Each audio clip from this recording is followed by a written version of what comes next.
The locked room, the vanished executive, and the spy who betrayed America. Before we dive in, hit that subscribe button if you crave true crime stories that peel back the darkness layer by layer. Like, comment, and stay sharp, because this one spirals deeper than you think. The alarm blared through the 32nd floor of COR International's glass tower just after 2:14 a.m. Security guards sprinted toward the executive suite, their radios crackling with confusion. The building was a fortress, biometric locks, motion sensors, airtight windows. But one room, the CFO's office, was flagged as compromised. What they saw made no immediate sense. The door was locked from the inside. The windows were sealed. The cameras, every single one covering the hallway, had frozen at the exact same timestamp, 2:06 a.m. And the man who should have been inside, Senior Executive Daniel Rourke, was gone without a trace. Not a dropped pen, not a forced lock, not even the usual hum of his computer. Just an empty chair, still turning, as if someone had just pushed it seconds before disappearing. Investigators arrived within the hour. Detective Mara Kessler stood silently in the doorway, her eyes narrowing as she took in the scene. She'd handled staged crime scenes, insider sabotage, even political blackmail cases. But this was cleaner than any professional extraction she'd seen. Felt intentional, designed. The initial sweep revealed nothing. 0 digital access logs, no maintenance requests, no elevator movement. The only oddity was Rourke's desk drawer, half open, containing a single file labeled irregularities. But the pages inside were blank. Not shredded. Not removed. Blank, as if someone had replaced the real documents with decoys and new investigators would look here first.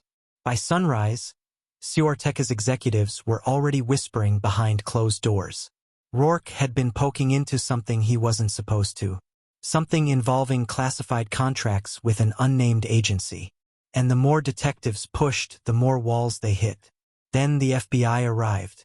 Not the local field agents, but a gray-haired, stone-faced man with a badge clipped inside his coat. He introduced himself only as Agent Donovan, and he took immediate control of the investigation, sealing the entire floor from corporate staff. Something about his presence made Detective Kessler's stomach twist. This wasn't normal FBI involvement. This was the kind of intervention reserved for national security breaches, intelligence leaks, or cases where someone very high up wanted something buried.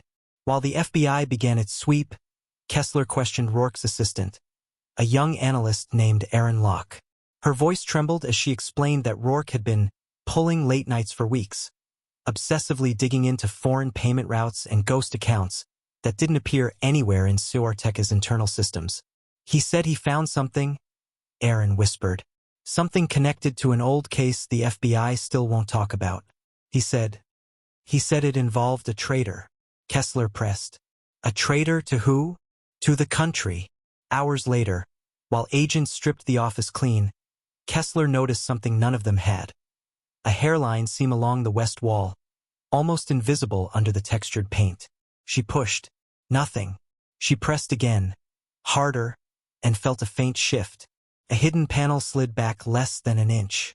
Behind it, darkness, cold air, and the faint metallic scent of something long undisturbed. Kessler's pulse spiked. The FBI agents rushed over, shoving the panel open. What emerged was a narrow, dust-coated passage leading into the building's maintenance grid. A space no one at COR even knew existed. As they followed the shaft's path, the FBI tech scanning ahead suddenly froze. A red light flashed on his handheld device. "Sir, you need to see this." At the end of the shaft, taped to the inner wall, was a sealed envelope. Stark white, unmarked except for 3 handwritten letters. HANSSEN. Agent Donovan went pale. Detective Kessler stepped back. Because Robert Hansen, one of the most damaging spies in U.S. history, had been dead for months. Yet here, in a hidden passage behind a locked office, someone had left a message in his name. And when Donovan tore open that envelope, the photograph inside sent the entire investigation spiraling into a danger none of them had anticipated. The photograph no one was supposed to see. The moment Agent Donovan pulled the photograph from the envelope, the atmosphere inside the maintenance shaft shifted. The narrow walls seemed to tighten. Detective Kessler watched his jaw clench, not in confusion, but in recognition. Whatever he was looking at, he already knew it existed. What he didn't expect was for it to resurface. He turned the photo around.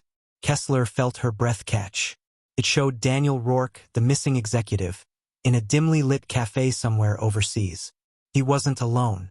Sitting across from him, leaning forward like a mentor speaking to a student, was Robert Hansen, the notorious FBI double agent who sold America's deepest secrets to Russian intelligence for over 2 decades. The timestamp in the corner was unmistakable. 1999. But that's impossible, Kessler whispered. Rourke would have been, what, 20? Barely out of college. Donovan pocketed the photograph and stepped away from her flashlight beam. There are details about Hansen's network that were never released publicly, he said quietly. People he contacted, people he groomed, people he used. And you think Rourke was one of them? I think, Donovan said, that someone wants us to believe he was. As they climbed out of the shaft, the building alarm suddenly blared again. But this time, not for a missing person. The FBI command post had triggered an internal lockdown. Agents were shouting. Screens were flashing red. Someone had breached Correctional's internal server. Not accessed. Breached. Live intrusion. Route unknown. Encrypted pathways collapsing. Files being pulled in real time. The same files Rourke had been researching. Kessler pushed past a tech analyst. Where's it coming from? No idea, the analyst stammered. This isn't an outside attack.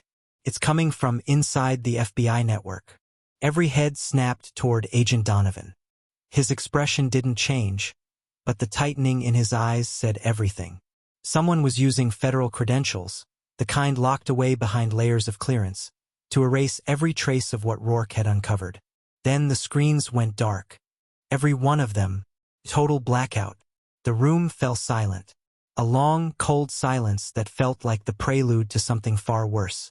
Moments later, Donovan's secure phone buzzed. A single encrypted message with no sender ID. He read it once. His face drained. He handed the phone to Kessler. You're too late. He knows. Before she could ask who he was, an explosion of static erupted across the surveillance feed. The hallway camera outside Rourke's office flickered back online, but with a distortion that warped the image like a corrupted file. Slowly, a figure emerged at the edge of the frame. Tall, hooded, moving with the precision of someone who knew exactly where every blind spot was. He paused directly in front of the camera, lifted his head, and held up a second photograph, this one freshly taken. It was Daniel Rourke, alive, exhausted, bound to a chair in a room with concrete walls. Kessler swallowed. He's being held somewhere. No, Donovan said. He's being used. This isn't a kidnapping. It's a cleanup. A cleanup of what? Of a spy network we never fully dismantled. Kessler stared at him. You're talking about Hansen's network. The one the Bureau swore ended 20 years ago. Donovan didn't answer, because before he could, a new alert appeared on the screen. A location ping. Someone had triggered Rourke's smartwatch heartbeat sensor. It was still active, still broadcasting, and the coordinates pointed to a place no one expected, a federal building that was supposed to be decommissioned years ago. Kessler grabbed her coat. Let's move. But as they stormed out of Correctional's headquarters, Donovan received one more message on his secure line. 3 words that froze him mid-stride.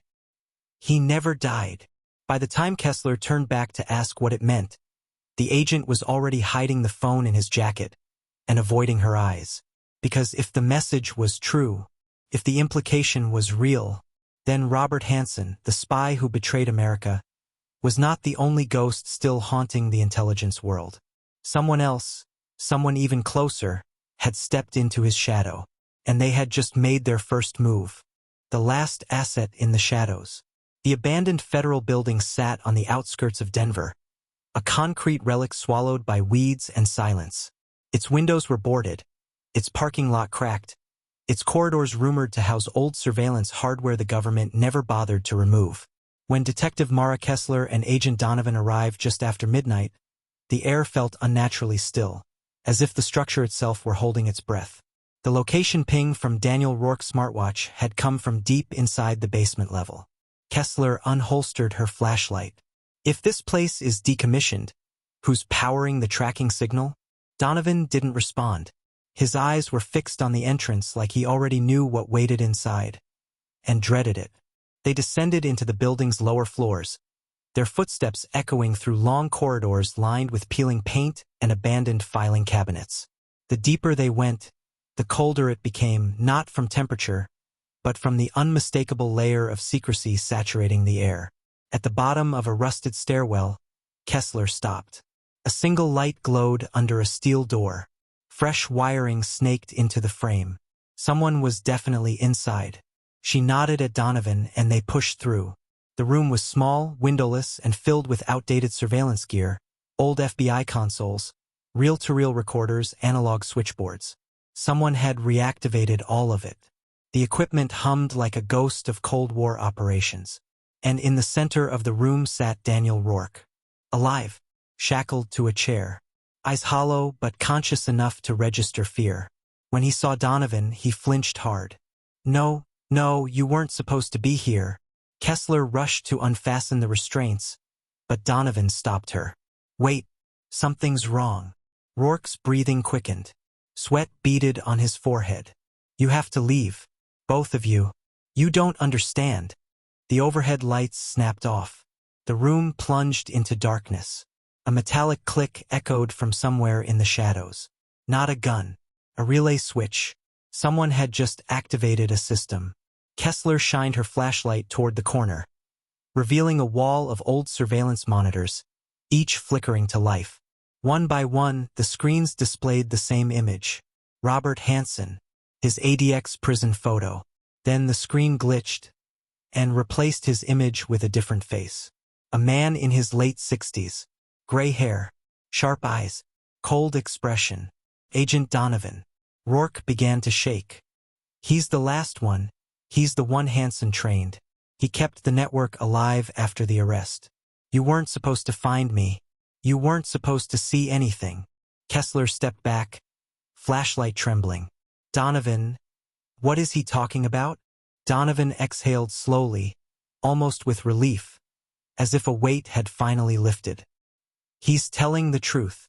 Kessler reached for her radio, but Donovan was faster. Not violent, just swift. He removed the battery from her radio with one practiced motion, disabling it instantly. You think Hansen was the only mole? He said quietly. He wasn't even the best one. He was sloppy, predictable. I learned from his mistakes. Kessler's voice hardened. You're admitting it? I'm acknowledging that the intelligence world is not what you believe. And Daniel here? Donovan placed a hand on Rourke's shoulder almost gently, was about to expose all of it. Rourke's eyes bulged. I never wanted to. I only followed the trail. I didn't know it led to you until... Donovan shut off the monitors. The room fell silent except for the faint hum of an old ventilation fan. Then he stepped toward Kessler. Walk away. You have no idea how deep this goes. You publish one report, make one arrest, open one file. And you won't just bring me down. You'll set off alarms across 3 continents. Kessler didn't move. You're still a federal agent. You swore. I swore to protect the country. His voice cracked, not with emotion, but conviction. Sometimes protecting it means controlling the truth. Sometimes it means removing people like Rourke, who dig too far into things they don't understand. For a moment, the room felt suspended in time. 3 people, 3 truths, 1 impossible standoff. Then, from somewhere above them, a series of rapid footsteps thundered down the stairwell. More than one set.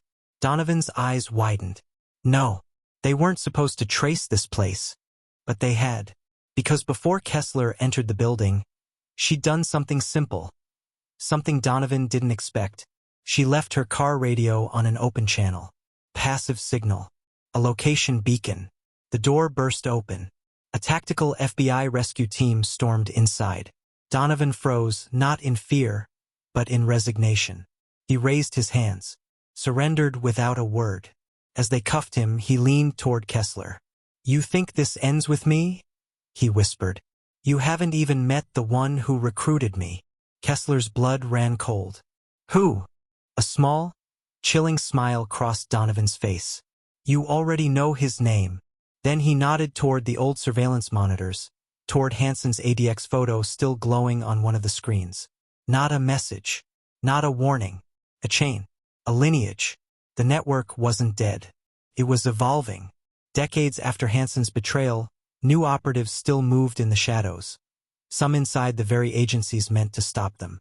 As Donovan was led away, Rourke collapsed into relieved sobs. Kessler stood alone in the dim room, staring at Hansen's cold, expressionless face. He was gone, but his legacy, his successors, his secrets, those things were very much alive. And somewhere out there, another ghost in the system was already watching the fallout, already planning the next move. Because in espionage, the real danger doesn't die. It waits. And this time, Kessler knew the truth would only get darker. If you thought this story was intense, you're not ready for the next one. Hit subscribe so you never miss what comes next.